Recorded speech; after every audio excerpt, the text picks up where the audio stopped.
Hello दोस्तों, नमस्कार।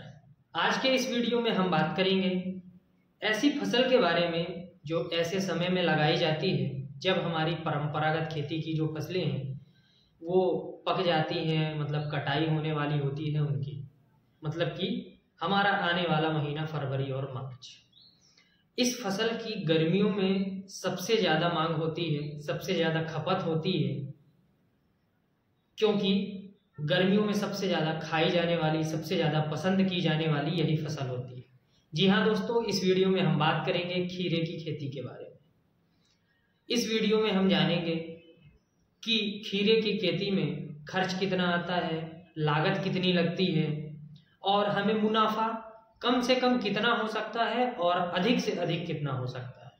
इस दौरान हम ये भी जानेंगे कि हमारी फसल में कौन सी बीमारियां आती हैं, क्या क्या दिक्कतें आती हैं खेती करने में, कौन कौन सी मुश्किलें आती हैं, और इसके साथ साथ यदि हमारा अच्छा रेट हमें मिल गया तो हमें कितना अधिक मुनाफा हो सकता है, आप इसकी कल्पना भी नहीं कर सकते।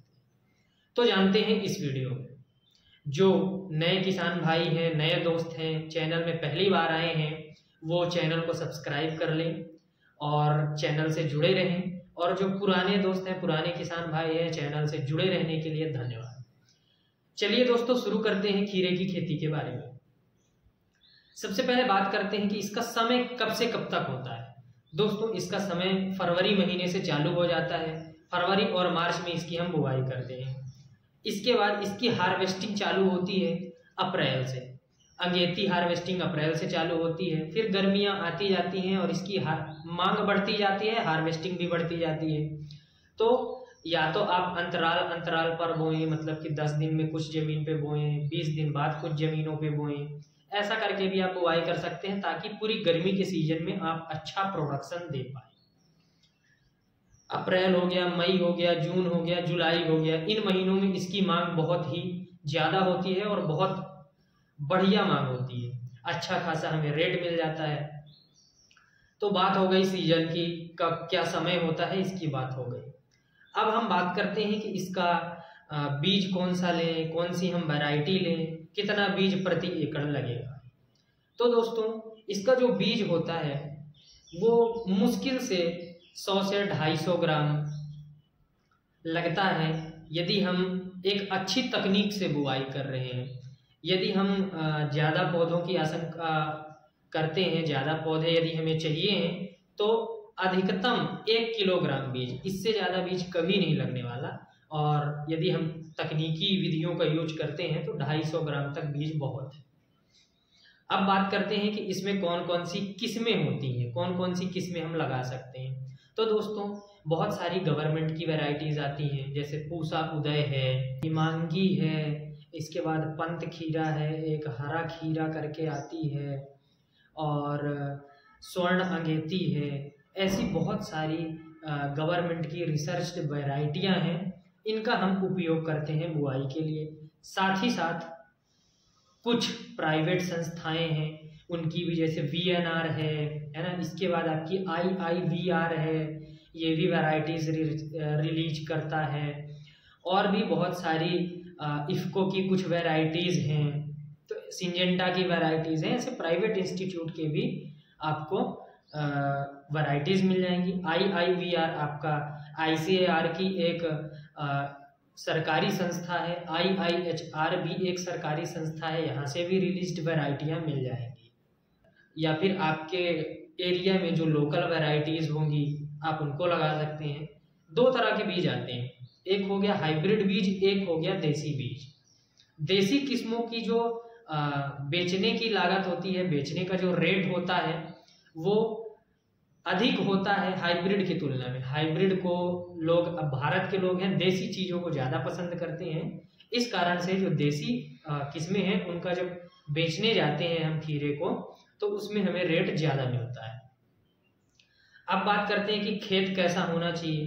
तो दोस्तों, जितनी भी सब्जी वाली फसलें होती हैं उनके लिए मिट्टी आपकी बलुई दोमट हो ज्यादा बेहतर होता है।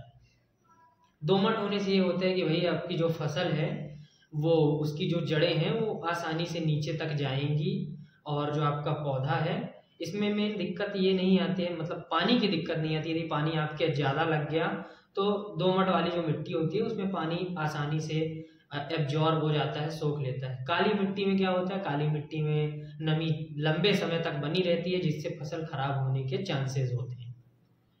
बात हो गई मिट्टी की। अब बात करते हैं कि भाई मिट्टी 2 से 3 जुताई करके हम भुरभुरी कर लेंगे, उसी टाइम हम खाद भी मिला देते हैं। जो गोबर की खाद होती है या वर्मी कंपोस्ट होता है, इनका हम उपयोग 1 महीने पहले, मतलब बुआई के 1 महीने पहले या 15 दिन पहले भी कर सकते हैं। तो इसका जब असर होता है तो अपने को 40 से 45 दिन बाद इसका इफेक्ट दिखने लगता है। या फिर आप खाद बुआई के दौरान भी डाल सकते हैं। जब हम बुआई करते हैं तो हमें बुआई कैसे करना है, बुआई की विधि समझ लें। बोने का सबसे बढ़िया तरीका ये है कि भाई 2.5 से 3 मीटर का आप गैप ले लें, है ना। और उस गैप में आपका जो पौधा है वो ऐसे करके पौधा आ जाएगा। 2.5 से 3 मीटर के गैप के बाद आपको नालियां बनानी है, 30 से 60 सेंटीमीटर चौड़ी नालियां पानी के लिए। और उन्हीं नालियों के दोनों तरफ, जैसे आपकी नाली हो गई, उसके दोनों तरफ 50-50 सेंटीमीटर के अंतर पर आपको छोटे छोटे गड्ढे या गोले बना लेंगे, पॉट टाइप के, जिसे हम हिंदी में थला कहते हैं, थला विधि। तो ऐसे गोले बना के उसमें आपको बुआई करनी है। बुआई के दौरान यदि आपके थला बड़े बड़े हैं तो उसमें आप 8 से 10 बीज अधिकतम रख सकते हैं, और कम से कम रखना है। यदि पौधे आपको कम रखने हैं तो आप 3 से 4 पौधे लगाते हैं। कुछ किसान भाई हैं जो चारों पौधों को तैयार करते हैं। कुछ किसान भाई ऐसे होते हैं कि उसमें से 1 या 2 स्वस्थ पौधे, मजबूत पौधों को रहने देते हैं, बाकी कमजोर वाले पौधों को हटा देते हैं। तो वो किसान के ऊपर होता है कि आप कितने पौधे रखना चाहते हैं, आप फसलों में कितना कंपटीशन कराना चाहते हैं। कुछ किसान भाई हैं जो 8 से 10 पौधे भी ले लेते हैं, क्योंकि भाई उन्हें पता है कि मेरा जो पौधा है, कौन सा पौधा कितना प्रोडक्शन दे रहा है, मुझे कितनी खाद देनी, अपने हिसाब से खेती करते हैं। कुछ किसान भाई हर थला में 1 ही पौधा लेके चलते हैं, कुछ किसान भाई 2 पौधे लेके चलते हैं। वो किसान के ऊपर निर्भर करता है। बुआई करने के बाद आपका जो जर्मिनेशन है, कम से कम 10 से 15 दिन में आपके पौधे बढ़िया दिखने लगेंगे। आपको पता चल जाएगा कौन सा पौधा स्वस्थ है, कौन सा कमजोर है। जिनको हटाना है आप हटा देंगे, जिनको रखना है आप रख लेंगे। इसके बाद आपकी जो बीच का जो रास्ता है उसमें आपको हल्के हल्के खरपतवार भी दिखने लगेंगे सिंचाई के दौरान। तो आपको उस खरपतवार नियंत्रण भी करते रहना है। पहली चीज, या तो आप हल्की सी जुताई, जो टिलर आते हैं अपने छोटे रोटावेटर टाइप के आते हैं हाथ वाले, उससे आप कर सकते हैं। या फिर आप ऐसी दवाई डाल सकते हैं जैसे कि आपका ग्लाइफोसेट है या पैराक्वाट है, जो नॉन सेलेक्टिव हर्बिसाइड कहलाती है, मतलब हर तरह के खरपतवार को मार देती है। तो फसल बचा के आपकी जो बीच की 2.5 से 3 मीटर का जो गैप है आप उसमें डाल सकते हैं। तो ऐसे खरपतवार नियंत्रण भी हो जाएगा। अब फसल के दौरान आपको 2 से 3 प्रक्रियाएं करनी होती है। पहली चीज, आप फसल जमीन पे भी ले सकते हैं, है ना। जो आपने जगह छोड़ी थी कि जमीन पे हमारी फसल चल रही है, नॉर्मल, आपके पास बिल्कुल भी खर्च करने के यदि पैसे नहीं है तो।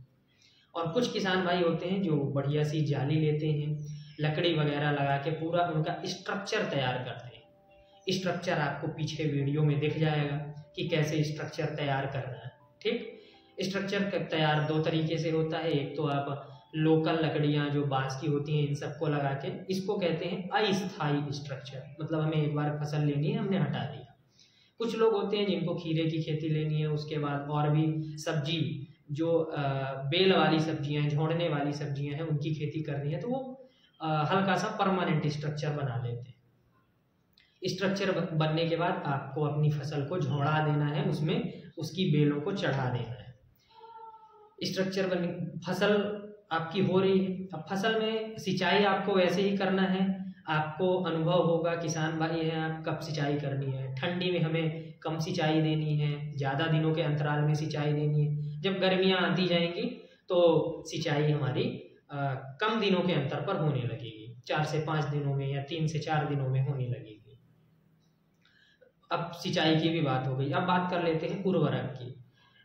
उर्वरक सबसे कम लगता है इस फसल में। सबसे कम लगने का कारण ये है क्योंकि मेन चीज इसमें ये आती है कि जो हमारा पौधा है एक बार तैयार हो गया, उसमें हमने हल्की सी खाद स्टार्ट में ही डाल दी थी मैन्योर, जो गोबर खाद आती है या वर्मी कंपोस्ट है, उसको डालने से ये हो जाता है जो आपका थला है, रिंग है, गोला है, उसमें भुरभुरापन आ जाता है, मिट्टी हल्की सी मुलायम हो जाती है, हार्ड नहीं रहती, तो सिंचाई वगैरह में आसानी होती है और पौधे को भी आराम मिलता है, ताकत कम लगानी पड़ती है।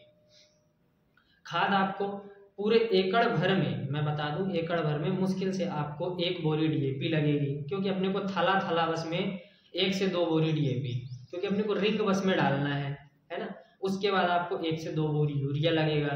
पोटास की बात करें तो 30 से 40 किलो आपको पोटास लगेगा और 15 से 20 किलो सल्फर लगेगा। आपको फल ना झड़ने के लिए बोरॉन, जिंक, है ना, अपना फसल, अपने जो फल होते हैं वो छोटे रह जाते हैं, थोड़ा सा बढ़ते हैं, फिर एट द एंड आप देखोगे, पीछे देख पा रहे होंगे आपकी जो फसल है, आपके जो फल है वो थोड़ा सा बढ़ेंगे, फिर उसके बाद ऐसे फूल से जाते हैं, बढ़ते नहीं।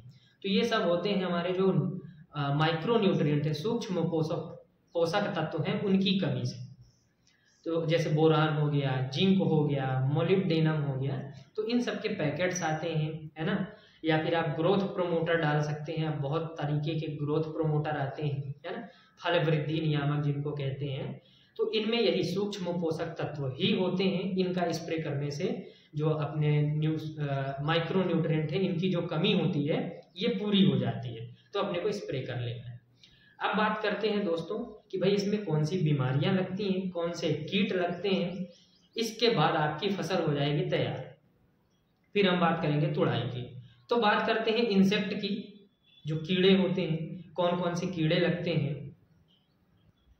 तो दोस्तों इसमें एक ही कीट लगता है जिसका नाम है फल मक्खी, या बोले तो फ्रूट इंसेक्ट ऐसा कह सकते हैं, फ्रूट फ्लाई बोल सकते हैं। इसके कंट्रोल के लिए पहले मैं इसका कारण बता दूं कैसे होता है। इसकी जो मादा होती है वो फल के जो निचली सतह होता है उसमें अंडे देती है, निचला जो परत होता है उसमें अंडे देती है। इंसेक्ट डेवलप होते हैं, इसके कीड़े डेवलप होते हैं, और जो अंदर का गूदा है उसको खाते हैं, अंदर ही अंदर वो गल के फल आपका नीचे गिर जाता है जमीन पे। इसके कंट्रोल के लिए हमें ऑर्गेनिक तरीका है, नीम स्प्रे ऑयल करना है। 2 ml प्रति लीटर पानी, मतलब एक 15 लीटर की जो स्प्रे की टंकी आती है उसमें 30 ml आपको नीम ऑयल डालना है, इसका स्प्रे करना है। आप 2 से 3 बार छिड़काव करें, क्योंकि ये ऑर्गेनिक है, आपका फसल बिल्कुल भी उसमें केमिकल नहीं जाने वाला, इसलिए आप 2 से 3 स्प्रे करते रहें 20-20, 25-25 दिनों के अंतराल में। तो दोस्तों अब बात करते हैं खीरे की खेती में कौन कौन से रोग लगते हैं। रोगों में सबसे पहला रोग है फल गलन, जिसे हम एंथ्रेक्नोज भी कहते हैं। इसमें जो आपके पुराने पत्ते होते हैं अपनी फसल के, उसमें धब्बे, पीले धब्बे पड़ने चालू होते हैं और फल पर भी छोटे छोटे धब्बे बनने चालू होते हैं। इसके बाद फल आपका गलने लग जाता है। इसके कंट्रोल के लिए हमें स्प्रे करना होता है क्लोरोथैलोनिल करके एक फंजीसाइड आता है, या फिर कार्बेंडाजिम आता है। आप इन सब कवकनाशी जो होते हैं, फंजीसाइड होते हैं, इनका भी स्प्रे करना है। फंजीसाइड भी, इनमें भी कोई केमिकल नहीं होता है ना, कम केमिकल, मतलब कि देखा जाए तो बहुत ही कम मात्रा में केमिकल होता है। ये भी एक आपकी फसल के लिए बेनिफिट है, फायदा है। इनका स्प्रे भी आपको नीम ऑयल की तरह 2 से 3 बार करना है। इसके बाद एक रोग होता है कि आपका पौधा मुरझाने लग जाता है, इसके साथ ही साथ पत्तियां मुरझाने लग जाती हैं। इसके लिए भी आपको, ये कारण होता है इंसेक्ट के कारण होता है ना, जो तना छेदक इंसेक्ट होते हैं वो, या रस चूसक होते हैं, पौधों से रस चूसते हैं, तनों में छेद कर देते हैं पौधे के, इस कारण से पौधा सूखने लग जाता है। तो इसके लिए आपको स्प्रे करना होता है प्रोफेनोफॉस दवाई आती है, उसी के साथ प्लस में रहता है साइपरमेथ्रिन, जो कि एक इंसेक्टिसाइड दवाई है। इसमें केमिकल होता है, ये केमिकल वाली दवाई है, इससे आप कंट्रोल कर सकते हैं। इसका भी आपको स्प्रे 1 से 2 बार मिनिमम स्प्रे करना ही है, ताकि इंसेक्ट आपके पौधों को खराब ना करें। इसका स्प्रे आपको 2 ml प्रति लीटर पानी, यदि आप पाउडर के फॉर्म में ला रहे हैं तो 2 ग्राम प्रति ml पानी के हिसाब से मिक्स करके स्प्रे करना है। अब बात करते हैं दोस्तों कि हम तुड़ाई कब करेंगे, इसका हमें प्रोडक्शन कितना मिलेगा, है ना। तो तुड़ाई की बात करते हैं। कम से कम 2 टन मतलब कि 20 क्विंटल के आसपास उत्पादन मिलेगा प्रत्येक तुड़ाई में, है ना। स्टार्ट में हल्का कम रहेगा, इसके बाद बीच के समय में जब हमारी तुड़ाई बीच में आ जाएगी तब अपना जो उत्पादन है वो 30 क्विंटल तक प्रति एकड़ भी जाएगा। हम इसमें 15 से 20 तुड़ाई लेते हैं, इससे अधिक भी ले लेते हैं यदि हमारी वैरायटी अच्छी है, हमारे जो पेड़ हैं यदि चलते रहे तो हम 20 तुड़ाई से अधिक भी तुड़ाई करते हैं।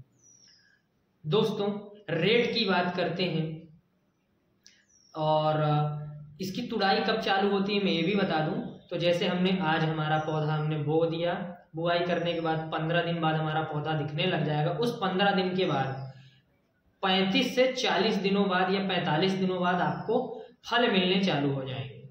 ठीक, अब बात करते हैं कि भाई इसका प्रोडक्शन कितना होता है। तो प्रोडक्शन होता है दोस्तों 350 से 400 क्विंटल प्रति एकड़। पूरी फसल कंप्लीट होते होते हमें 350 से 400 क्विंटल इसका जो उत्पादन है वो मिलता है। रेट की बात करते हैं तो मिनिमम रेट जो होता है वो 10 रुपए होता है, इससे कम खीरे का रेट कभी नहीं जाता है। बाजार में सभी लोग खरीदते हैं, किसान भाई बेचते हैं, ये जानते हैं। और अधिकतम रेट 30 रुपए किलो, 40 रुपए किलो भी जाता है। यदि कम से कम भी देखें और 350 क्विंटल उत्पादन के हिसाब से देखें तो 3.5 लाख 4 लाख की हमारी फसल है। खर्च हमारा मुश्किल से 20 से 30 हजार रुपए आएगा। यदि हमारा रेट अच्छा खासा मिल गया, 30 रुपए 40 रुपए मिल गया, तो हमारा प्रॉफिट 10 से 12 लाख 14 लाख रुपए तक भी अपनी ये इनकम आएगी। और इसमें अपना खर्च काट के, खर्च काटना ही कितना है, 35 से 40 हजार रुपए अधिकतम प्रति एकड़ खर्च है। तो दोस्तों यदि वीडियो में दी गई जानकारी आपको सही लगे, अच्छी लगे, तो वीडियो को लाइक करें, किसान भाइयों के साथ शेयर करें और चैनल को सब्सक्राइब कर लें। जय हिंद, जय कृषि। मिलते हैं अगले वीडियो में, अगले सेशन में।